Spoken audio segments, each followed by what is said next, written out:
friends. All right, again, just like we did the last paper, here's what I'd like you to do. Either print this out or write it on a piece of paper. If you're a virtual friend, you're gonna bring this virtually to class tomorrow. If you're an in-person friend, you're gonna show me this in class tomorrow. Okay, I'd like to do the first three with you, and then you are going to do the other ones on your own. Here we go. I'm just taking out a piece of paper because I wanna make sure I have enough space. What we're doing right now is physics and calculus practice. So although we're just doing a math class today, it's like, why are we learning this? Well, because this is going to relate to what we already know. Now, a couple of things. Okay, do you remember doing this? That if we have distance and we take the derivative, we get the velocity. If we have the velocity and we take the derivative, we get the acceleration. Well, guess what, friends?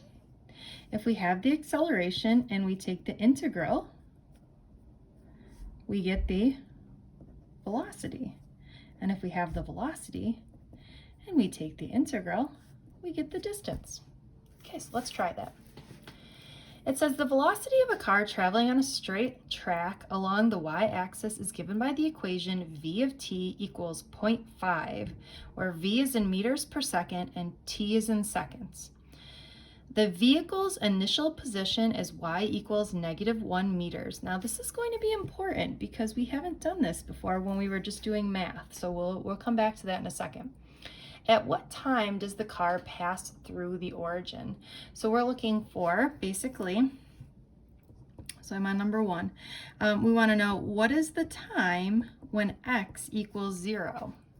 Okay, so if we have the fact that the velocity versus time is 0.5, okay, if I have the velocity and I take the integral, I'm going to get the x, okay?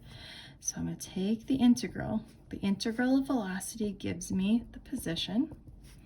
And the integral of 0.5, remember this is really t to the 0, okay?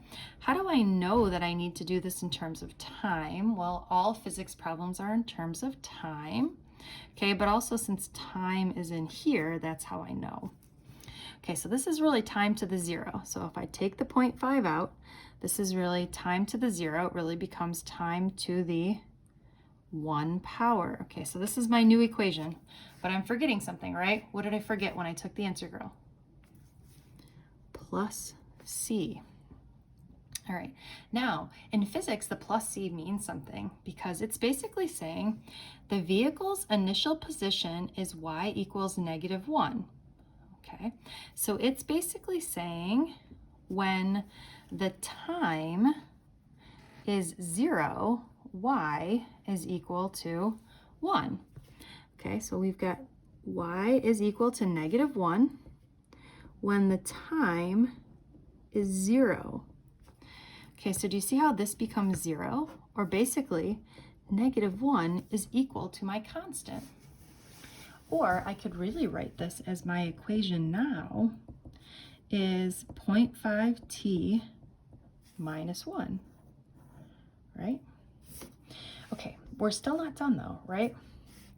Because our question was, at what time is x equal to 0? Okay, well, when x is equal to 0, let's find the time. 1 equals 0.5t.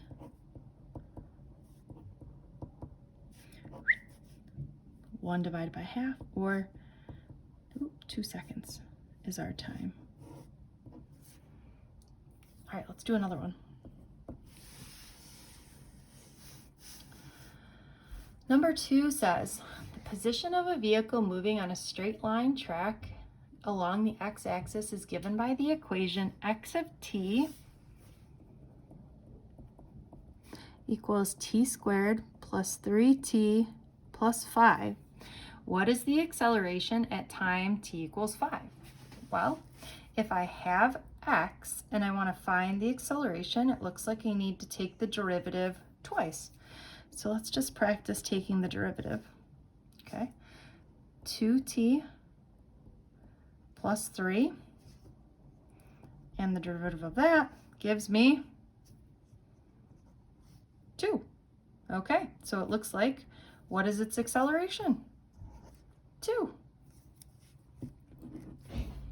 All right, last one that we're going to do together.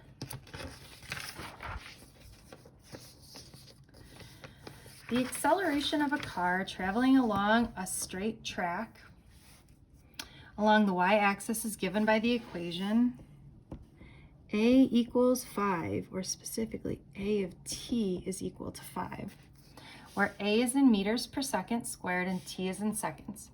If at t equals 0, the car's velocity is 3, what is its velocity at 2? Okay, so you're saying to yourself, aha, if I've got the acceleration and I want to find the velocity, I'm going to take the integral. Okay, this is really 5 with no t's. So when I take the integral, I get the velocity 5 times t to the 1 power over 1 plus c. Okay, again, we got to do our physics work here. If at time t equals 0, the car's velocity is 3.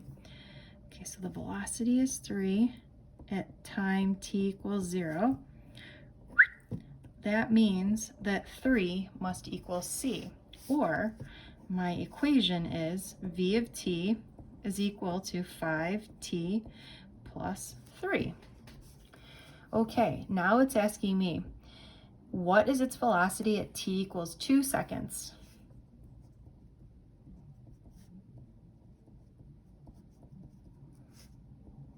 Okay. Or I find that it's 13. Okay, hopefully this is starting to make sense to you. I want you to go ahead and finish that up. Good luck.